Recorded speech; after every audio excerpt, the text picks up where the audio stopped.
तो हे hello guys, कैसे हैं आप लोग। और मैं बहुत ज़्यादा अच्छी हूँ। अभी अभी मैंने इंग्लिश का सेकंड चैप्टर जो है 8th क्लास का महाराष्ट्र बोर्ड का वो कंप्लीट किया है। अगर आप लोगों को साइंस का चैप्टर देखना है, ज्योग्राफी का देखना है, हिस्ट्री सिविक्स जो भी है सारा चीज़ वो मैंने इस चैनल पे अपलोड कर दिया है। और अभी हम पढ़ने वाले हैं साइंस का second chapter, that is health and disease. ठीक है। तो सबसे पहले तो मैं आपको ये बताना चाहती हूँ कि मैं देखो आप लोगों को अगर बुक से एक एक लाइन पढ़ाने लगी ना तो फिर तो हमारा कंसेप्ट, हमारा सिलेबस कहीं और ही रह जाएगा। मैं इसलिए आप लोगों को हिंदी में पढ़ा रही हूँ बिकॉज मैं चाहती हूँ कि आप लोगों का जो भी कंसेप्ट है वो क्लियर हो। इंग्लिश, आप आजकल हर बच्चा इंग्लिश मीडियम स्कूल में जा रहा है, बट वहाँ पे होता क्या है पता है, उनका कंसेप्ट ही क्लियर नहीं होता है। क्योंकि टीचर के ऊपर बहुत ज़्यादा प्रेशर होता है कि आपको इंग्लिश में पढ़ाना है, तो वो कंसेप्ट क्लियर ही नहीं होता है, राइट। तो इसलिए मैं ये चाह रही हूँ कि जब आप लोग 12th करो या फिर 8 9 10th में हो तो आप लोगों का जो भी आप क्लास में हो, आपका जो कंसेप्ट है वो क्लियर होना चाहिए पूरा।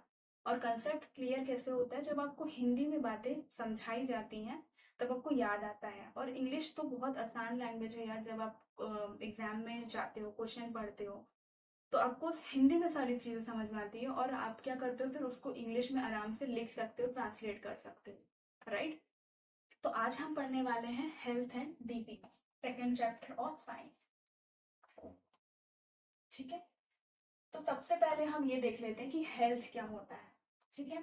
देखो, हेल्थ हम किसको कहते हैं, जब इंसान मेंटली और फिजिकली क्या हो, स्ट्रांग भी हो और उस कंप्लीटली वो स्टेबल हो, यानी कि स्टेट ऑफ कंप्लीट फिजिकल,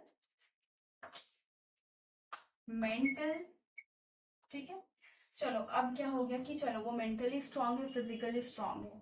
ठीक है। कंप्लीटली वो फिजिकल, उसके हाथ पांव भी सलामत है, और मेंटली यानी कि दिमाग से भी वो बहुत अच्छा है।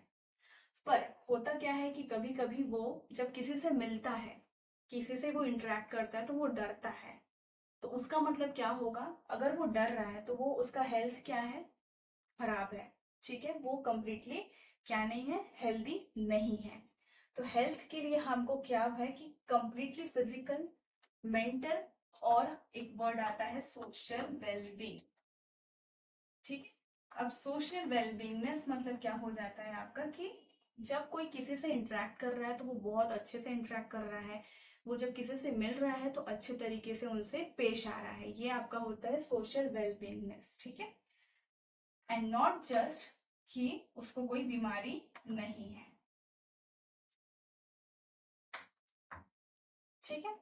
हेल्थ मतलब फिजिकली क्या होना चाहिए, state of complete physical, mental and social wellbeingness, and not merely the, क्या बोलते हैं, एब्सेंस ऑफ एनी डिजीज। ठीक है। तो अगर कोई आपसे पूछे कि हेल्थ का मतलब क्या होता है, तो भैया हेल्थ का मतलब सीधाई से बता देना, भैया हेल्थ वो होता है जो फिजिकली बच्चा स्ट्रांग होता है, मेंटली भी स्ट्रांग होता है, एंड सोशल वेलबींगनेस यानी कि जब वो किसी से मिल रहा है, इंटरेक्ट कर रहा है, तो वो भी बहुत अच्छे तरीके से लोगों से वो बात करे।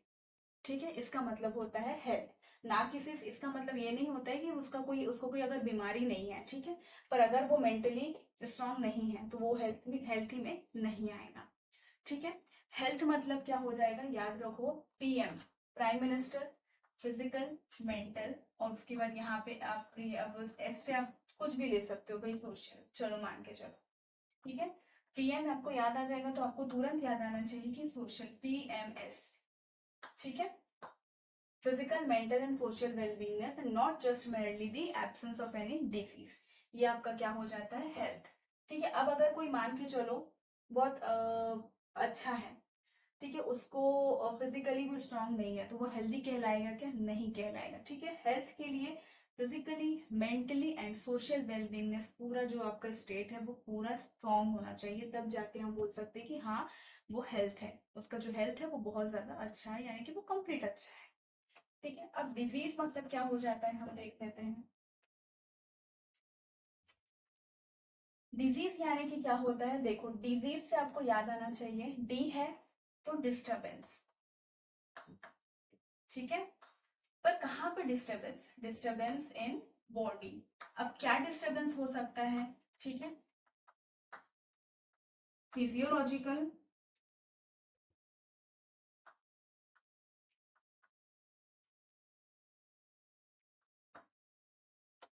और साइकोलॉजिकल।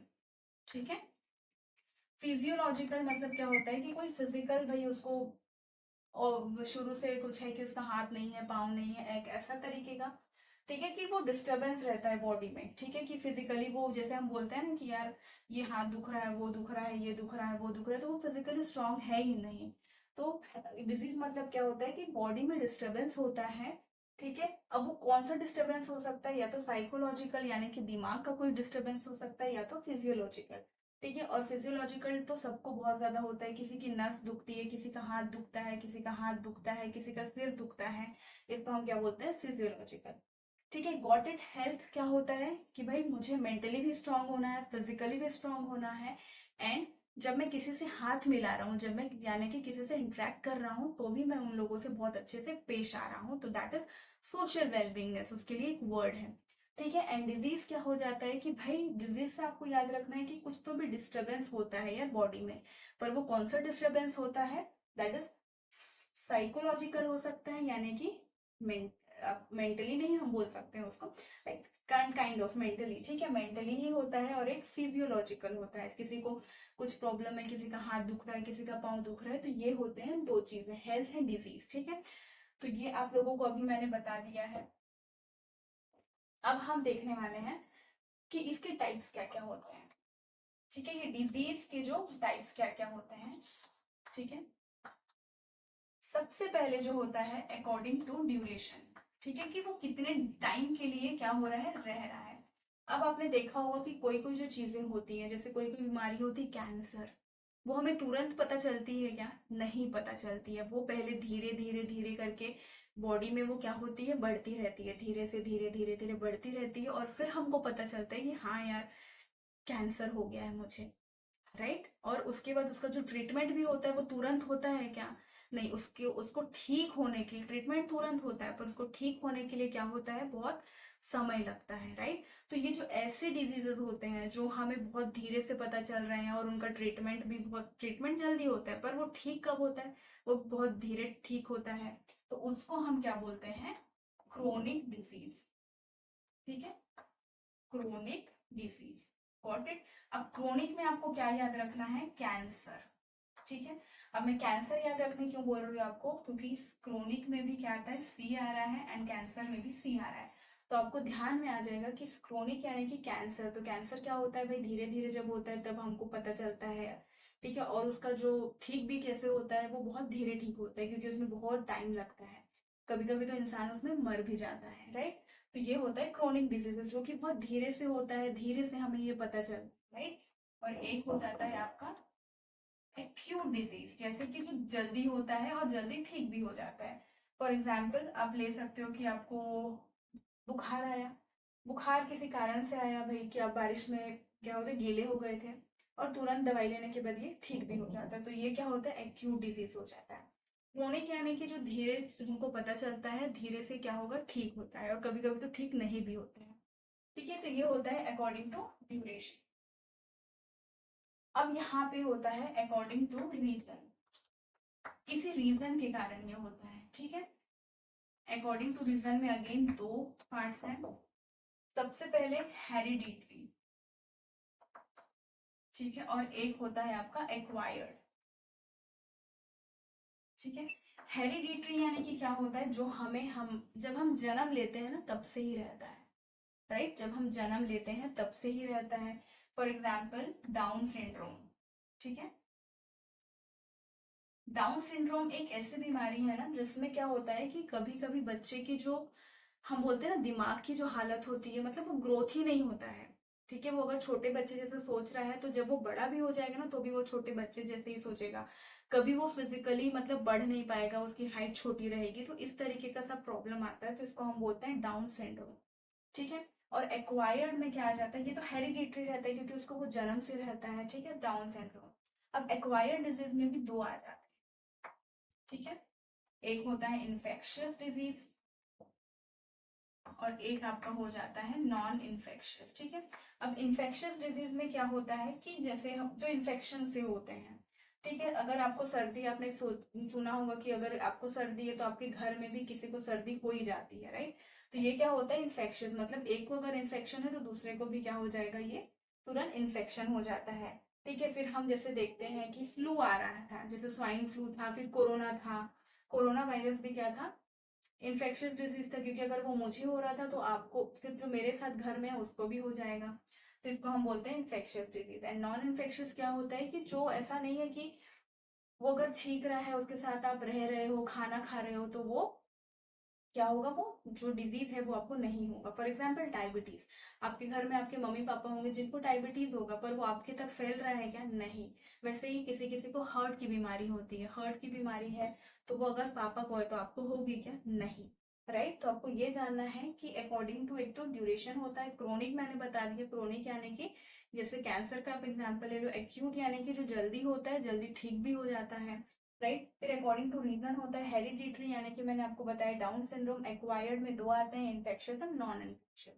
इन्फेक्शियस क्या होता है, जो एक दूसरे से मतलब फैल सकता है। अब इन्फेक्शियस मतलब क्या होता है, एक दूसरे से भी कैसे फैलता है, यानी कि उस वो जानबूझ के नहीं फैलाता है, कभी कभी हमारे, जैसे हम बोलते हैं ना छींक रहे हैं हम, तो उसके जो पार्टिकल्स होते हैं वो किसी और में चले जाते हैं, ठीक है, क्योंकि एयर में वो घूमते रहते हैं वो पार्टिकल्स, और हम भी एयर में रहते हैं, तो वो उस चीज से उसको भी हो जाता है, ठीक है। नॉन इन्फेक्शियस यानी कि जो ऐसा नहीं है कि फैलता है, वो उसको ही रहता है, ठीक है।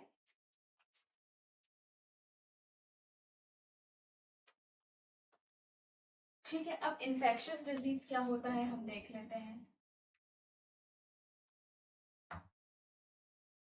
इन्फेक्शियस डिजीज किससे होता है, कंटेमिनेटेड वाटर, यानी कि कंटेमिनेटेड मतलब खराब पानी, ठीक है। हम बोलते हैं ना कि यार मैंने कल बाहर खा लिया था कुछ तो मेरा पेट खराब हो गया, तो बाहर में क्या होता है, गंदा पानी यूज हुआ होता है जो खाना बनता है। तो होता क्या है कि हम बाहर में फिर खाना खा लेते हैं, तो हमारा गंदा खाना रहता है वो हमारे पेट में चले जाता है, गंदा पानी होता है वो भी चले जाता है। और कभी कभी क्या होता है, कंटेमिनेटेड एयर, एयर भी क्या हो जाता है, कभी कभी हवा खराब होती है, तो उस ये इन सब के कारण जो हमें बीमारी होती है, इसको हम क्या बोलते हैं, इन्फेक्शियस डिजीज, यानी कि जो डिजीज आपको गंदे पानी से होता है, गंदे खाने से होता है, गंदे हवा जो रहती है उससे होता है। और कभी कभी एनिमल्स और जो होते हैं ना, हम बोलते हैं कि पिग होता है, पिग अगर सपोज पिग का एक हम बोलते हैं जैसे स्वाइन फ्लू मुझे हो गया है, तो अगर कोई सामने में है उससे नहीं होगा, पर मेरा जो छींक आएगा, राइट, मैं जो बात करूंगी मेरे मुंह से अब कुछ तो पार्टिकल्स निकल ही रहे हैं ना, तो वो जो पार्टिकल्स क्या होते हैं, एयर में घूमने लगते हैं, और उस एयर में अगर मैं जाऊंगी तो वो मुझे भी क्या हो जाएगा, वो पार्टिकल्स मेरे अंदर भी आ जाएंगे। राइट, तो उसके कारण क्या होता है, मुझे ये सारी चीजें प्रॉब्लम्स होती हैं। तो स्वाइन फ्लू भी वैसे ही होता है कि वो बंदा आपको नहीं देता है, जिसको स्वाइन फ्लू है वो खुद नहीं चाह रहा है कि आपको हो, पर एयर में क्या होता है कि उसके जो पार्टिकल्स होते हैं वो हो रहते हैं, तो उसी एयर में फिर हम जाते हैं तो हमें भी क्या हो जाता है, बुखार आ जाएगा। कभी कभी वायरल, हम बोलते हैं ना वायरल बुखार चल रहा है यार, वायरल मलेरिया चल रहा है, तो क्या होता है कि अगर मुझे मलेरिया हुआ है, मैं कहीं गई हुई हूँ, वहां पे मैंने छींक दिया या फिर मैंने वहां पे थूक दिया, स्पिट कर दिया, तो जो पार्टिकल्स होते हैं, जो अंदर मेरे मेरे जो मुंह में वायरस थे वो क्या होते हैं, पूरे एयर में घूमने लगते हैं, और उस एयर में अगर कोई आ रहा है तो वो क्या हो जाएगा, उसके अंदर भी वो पार्टिकल्स चले जाते हैं, जिससे कि उसको भी क्या हो जाएगा, मलेरिया हो जाएगा, और उसको हम बोलते हैं वायरल मलेरिया हो गया, ठीक है। तो ये होता है, ठीक है। एनिमल्स में भी ऐसे ही स्वाइन फ्लू का जैसे एग्जाम्पल, तो क्या हो गया, इन्फेक्शियस डिजीज किससे होता है, कौन से होते हैं ये, कंटेमिनेटेड वाटर होता है, कंटेमिनेटेड फूड, कंटेमिनेटेड एयर, और एनिमल्स से भी हो सकता है, ठीक है। ओके, अब हम जान लेते हैं कि पैथोजेन क्या होता है। पैथोजेन मतलब आप सोच लो, सिंपल सा एक एजेंट होता है या फिर एक वायरस होता है, ठीक है। पैथोजेन यानी कि एक एजेंट। अब जैसे हम बोलते हैं ना कि यार मलेरिया, मलेरिया में ऐसा कौन सा वायरस है, ट्यूबरकुलोसिस हो जाता है, तो उसमें ऐसा कौन सा वायरस है, ऐसा कौन सा पैथोजेन है जिसके कारण वो होता है, राइट। तो इसका मतलब सिर्फ पैथोजेन होता है। और आपके बुक में ना एक ये दिया हुआ है, एक टेबल टाइप का है जिसमें पूरे आपको दिया हुआ है कि वो कौन सा डिजीज है, कौन से पैथोजन से होता है, यानी कि कौन से वायरस से होता है, वो किस तरीके से होता है, और उसको हम कैसे प्रिवेंट कर सकते हैं, कैसे उसके सिम्टम्स को हम जान सकते हैं। तो वो वाला टेबल जो है वो मैं स्किप कर रही हूँ, क्योंकि वो अभी मेरे पास बुक भी नहीं है, और वो मुझे लगता है कि आप पढ़ेंगे ना तो वो बहुत ज़्यादा अच्छे से आपको समझ में आएगा, कोई उसमें इतना टेक्नोलॉजी वाला बात नहीं है। ठीक है। उसके बाद हम देख लेते हैं डेंगू। डेंगू कैसे होता है, आपको भी पता है डेंगू कैसे होता है, मॉस्किटोज के काटने से होता है। अब मॉस्किटोज वहां पे जमा कैसे होते हैं, जनरली देखा गया है कि जब बारिश का टाइम होता है, नाली होती है, ठीक है, जहाँ पे गंदा पानी साच जाता है, यानी कि बहुत ज्यादा गंदा पानी जमा हो जाता है, वहां पे क्या होता है, ये जो मॉस्किटोज होते हैं ना, बहुत तेजी से क्या होते हैं, इनकी जो पॉपुलेशन है वो इंक्रीज होती है, क्योंकि ये बहुत जल्दी ना गंदे पानी में अंडा दे सकते हैं। ये अंडा देते हैं, इनकी पॉपुलेशन बढ़ते जाती है। ठीक है। और ये इससे मॉस्किटोज के कारण फिर हमें क्या होता है, डेंगू होता है। और इसका जो वायरस होता है, आप इसका जो वायरस का नाम है उसको हम बोलते हैं फ्लेवी वायरस। क्या बोलते हैं, फ्लेवी वायरस। ठीक है। उसके बाद इसका सिम्टम्स क्या क्या होता है कि भाई आपको बहुत ज्यादा ना फीवर आएगा, हेडेक होगा, वॉमिटिंग हो सकती है आप लोगों को, और आप लोगों के ये जो आई बॉल्स होते हैं ना, आई बॉल्स वो भी बहुत ज्यादा दुखेंगे। आई बॉल्स यानी कि आई सॉकेट जो होते हैं वो बहुत ज्यादा दुखेंगे। तो इसको हम क्या बोलते हैं कि भाई हाँ, ये सिम्टम्स होते हैं डेंगू के। और कभी कभी क्या होता है कि इसमें क्या होता है, जब आपको डेंगू हो जाएगा, या फिर मैं मलेरिया की भी बात कर रही हूँ, तो मलेरिया होगा ना तो आपको कोई कोई आपने देखा होगा, आपके रिपोर्ट में आएगा कि यार प्लेटलेट काउंट्स ना बहुत कम हो गए हैं या फिर बहुत ज्यादा हो गए हैं। तो अगर ये प्लेटलेट काउंट भी बहुत ज्यादा या बहुत बढ़ जाते हैं तो इससे क्या होता है, हेमरेज होता है। ठीक है। इसलिए तुरंत डॉक्टर क्या बोलता है कि यार इसको एडमिट करो, क्योंकि क्या होगा, अगर वो प्लेटलेट काउंट्स बराबर से हम बैलेंस नहीं करेंगे तो हेमरेज हो जाएगा, यानी कि हमारी जो ब्रेन की नस होती है वो फट जाती है। ठीक है। तो डेंगू का क्या सिस्टम है भैया, ये क्या कहाँ से आता है, मच्छरों से आता है, जहाँ पे वाटर बहुत ज्यादा जमा हो जाता है, वहां पे ये क्या करते हैं, अंडा देती हैं, और अब इसका जो पॉपुलेशन है वो बहुत ज्यादा इंक्रीज हो जाता है। और इसमें कौन सा वायरस होता है, फ्लेवी वायरस होता है। और इसके सिम्टम्स क्या क्या होते हैं कि आपको बहुत ज्यादा बुखार आता है, आपकी जो ये आई सॉकेट है वो बहुत ज्यादा क्या होती है, दुखेगी, हाई फीवर रहेगा, आपको वॉमिटिंग होगी। ठीक है। और उसके बाद हेडेक होगा। ठीक है। और प्लेटलेट काउंट्स जो है वो आपके गिर जाएंगे या फिर बढ़ जाएंगे, और उससे क्या आपको हो सकता है, हेमरेज भी हो सकता है। ठीक है। अब हम देख लेते हैं मलेरिया। ठीक है। मलेरिया कैसे होता है आपको पता है, एक हम बोलते हम फीमेल एनोफिलस करके एक मच्छर होता है। मच्छर बहुत सारे होते हैं, पर जब हमें फीमेल जब एनोफिलस काट लेती है, ठीक है, तब हमें क्या होता है, मलेरिया होता है। ठीक है। और मलेरिया में भी आप कह सकते हैं कि सेम ये होता है, क्या बोलते हैं कि आपको वॉमिटिंग आएगा, बुखार आएगा, आपके जो ये आई सॉकेट है प्लेटलेट बढ़ जाएंगे, आई सॉकेट दुखने लगेंगे, मलेरिया में सेम और डेंगू में सेम चीजें होती हैं। ठीक है। अब हम आ जाते हैं स्वाइन फ्लू के तरफ। ठीक है। स्वाइन फ्लू क्या होता है, आपको बताया था कि क्या होता है स्वाइन फ्लू, जो कि पिग से हमको मिलता है, मतलब पिग के थ्रू ये क्या होता है, स्प्रेड होता है। ठीक है। और इसमें ना कौन सा ये रहता है वायरस, उसको हम बोलते हैं इन्फ्लुएंजा। ठीक है। क्या होता है, इन्फ्लुएंजा। और इसका जो आप कह सकते हैं H1N1, इसका फॉर्मूला है इन्फ्लुएंजा का। ठीक है। ये पिग से होता है और ह्यूमन से भी होता है। ह्यूमन से कैसे होता है, अगर मुझे स्वाइन फ्लू हो गया तो वो दूसरे को भी होगा, क्योंकि क्या हो रहा है कि जो स्वाइन फ्लू, जैसे कोरोना हुआ था, राइट, कोरोना में क्या होता था, आपका गला दुखता था।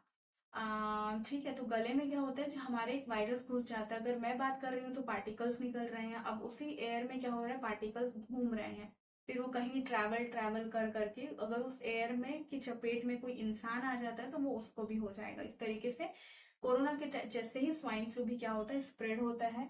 ठीक है। और ये कैसे स्प्रेड होता है, नाक से या फिर थ्रोट से, और जो हमारा सलाइवा होता है उससे भी होता है। ठीक है। अब जब स्वाइन फ्लू होता है, जब कोरोना हुआ था, क्या हो रहा था कि लोगों को क्या हो रहा था, बहुत सांस लेने में तकलीफ हो रही थी, सेम स्वाइन फ्लू का है। स्वाइन फ्लू में भी क्या होगा कि जो लोगों को है ना, सांस लेने में बहुत ज्यादा तकलीफ होती है, आपका जो ये गला है वो दुखेगा, पूरा बॉडी जो है वो पेन होगा, राइट। तो स्वाइन फ्लू और कोरोना बिल्कुल आप मान के चलो लगभग, क्योंकि कोरोना अब सबने देखा हुआ है कि क्या क्या प्रॉब्लम्स आते हैं, क्या क्या, क्योंकि सबके सराउंडिंग में कोरोना सबको हुआ था, तो भाई क्या क्या होता है कि उनको सांस लेने में तकलीफ होती है, गला जो है वो उनका बहुत ज्यादा खराब हो जाता है, पूरा बॉडी क्या होता है, पेन होता है। और ये कैसे फैलता है आपको भी पता है। अब हम देख लेते हैं एड्स। चलो मुझे लग रहा है ना 8th से अब मैं कल ही आप लोगों का ये चैप्टर लूंगी, क्योंकि मैं खुद भी मतलब थक गई हूँ, क्योंकि रात के बज गए हैं 12। और अगर आप लोगों को ये वीडियो अच्छा लग रहा हो और वीडियो देखने के बाद आपको ऐसा लग रहा है कि भाई कुछ तो भी चेंजेस चाहिए मैम, अच्छे से नहीं पढ़ा रहे हो आप, ठीक है, मतलब मज़ा नहीं आ रहा है, तो यू कैन कमेंट मी। और मैं आप लोगों को मतलब सारी चीज़ें ऑब्वियसली मैं अपने तरीके में चेंज करूंगी पढ़ाने में। अगर आप लोगों को नहीं समझ में आ रहा, अगर समझ में आ रहा है तो भी आप कमेंट करो, क्योंकि ना हमको इससे सपोर्ट मिलता है। रात के 12 बजे मैं पढ़ा रही हूँ कि मेरी बेटी 1.5 साल की है और वो पूरे दिन मुझे कुछ भी नहीं करने देती, सिर्फ मुझे उसके पीछे दौड़ना पड़ता है। तो तब तक के लिए श्री शिवानी, नमस्ते।